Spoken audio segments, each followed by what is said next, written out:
The invisible backbone of our world. Have you ever wondered what the internet is actually made of? We often think of it as a cloud, a wireless, intangible force that surrounds us. We connect to Wi-Fi, and suddenly, the entire digital world is at our fingertips. But this perception is a grand illusion. The internet is not in the air. It is overwhelmingly physical. It is a vast, sprawling network of physical hardware, servers, and most importantly, cables. More than 99% of all international data, every email you send, every video you stream, every financial transaction you make, travels not through satellites, but through hundreds of fiber optic cables laid across the dark, cold floor of the world's oceans. These are the true arteries of our globalized society, the invisible backbone of modern life. These submarine cables are technological marvels. They are typically no thicker than a garden hose, yet they are packed with hair-thin glass fibers. Through these fibers, data is transmitted as pulses of light, racing at nearly the speed of light itself. A single cable can carry tens of terabits of information per second, enough capacity to handle millions of high-definition video calls simultaneously. This intricate web spans hundreds of thousands of miles, connecting continents and civilizations. It is a system so fundamental to our daily operations that its seamless functioning is taken for granted. We simply expect our connection to be instant, reliable, and constant, rarely stopping to consider the fragile physical infrastructure that makes it all possible. The placement of these cables is not random. They follow specific, historically significant trade and communication routes, often tracing the same paths that steamships and telegraph cables did over a century ago. Engineers lay these lines along the most direct and geographically stable roads possible to minimize length and reduce the risk of damage.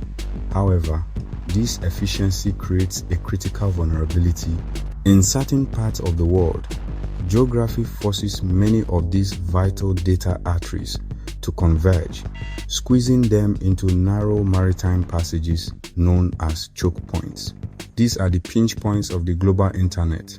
One such choke point, perhaps the most critical of all, lies in the Red Sea, specifically the el-Mandeb Strait, a passage only 18 miles wide at its narrowest point, acts as a funnel for a huge concentration of the world's most important submarine cables. It is the primary data superhighway connecting Europe with the Middle East, Asia, and Eastern Africa. Billions of people and trillions of dollars in economic activity depend on the uninterrupted flow of data through this tiny, congested seafloor gap. And recently, this vital digital lifeline was put to the test. On a seemingly ordinary weekend, millions of people across Asia and the Middle East began to notice something was wrong. Their internet, usually swift and dependable, became sluggish and unreliable. A video call with family overseas would freeze and stutter. A simple banking transaction would time out. A business attempting to access its cloud servers would face frustrating delays. This wasn't a local outage or a bad router. It was the direct consequence of a major disruption happening hundreds or even thousands of miles away, deep beneath the Red Sea. Initial reports from internet monitoring firms like NetBlocks and major tech companies like Microsoft painted a concerning picture. They confirmed significant increases in latency and packet loss on major data routes. The problem traced to waters near Jeddah, Saudi Arabia, and the el-Mandeb Strait. Multiple undersea cables had been severed, Semiwi for IMEWI, Falcon GCX, Europe-India Gateway. These weren't minor lines, they were the digital jugulars for entire regions. The incident sent shockwaves through telecoms and raised alarms in governments worldwide. The timing and location were sensitive amid regional geopolitical tensions. Yemen's Houthi rebels had been active in the Red Sea, targeting commercial shipping. Speculation mounted that the cables were deliberately targeted infrastructural warfare. The Houthis had previously threatened the cables, and now the threats seemed real. But investigators, including the International Cable Protection Committee, began piecing evidence together. A different, more mundane, but still disruptive explanation emerged. Experts pointed to a common culprit, a commercial ship's anchor. The leading theory, a large vessel dragging or dropping its anchor accidentally snagged and tore the cables. If a simple accident can disrupt our global digital life, how fragile is the system we all depend on? A typical modern submarine fiber optic cable is surprisingly slender. Its unassuming exterior hides a complex, multi-layered structure. The outermost layer is a tough, waterproof polyethylene sheath. Beneath the skin lie several purpose-built layers.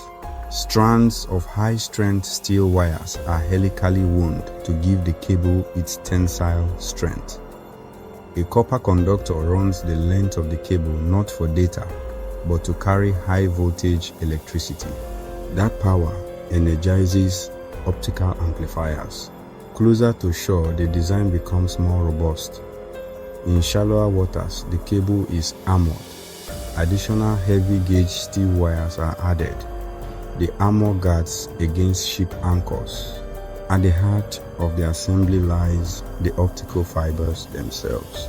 Each fiber is a strand of pure, flexible glass, as thin as a human hair. A single cable can contain dozens of fiber pairs. The data isn't sent as electrical signals. Instead, it is converted into pulses of light. This is where the principle of total internal reflection comes into play. This speed is what enables real-time communication across continents, London to Mumbai, via the Red Sea, approximately 13,000 kilometers, around the Cape, over 20,000 kilometers. However, even light signals degrade over long distances. To combat this, the cables are equipped with special devices called optical amplifiers or repeaters.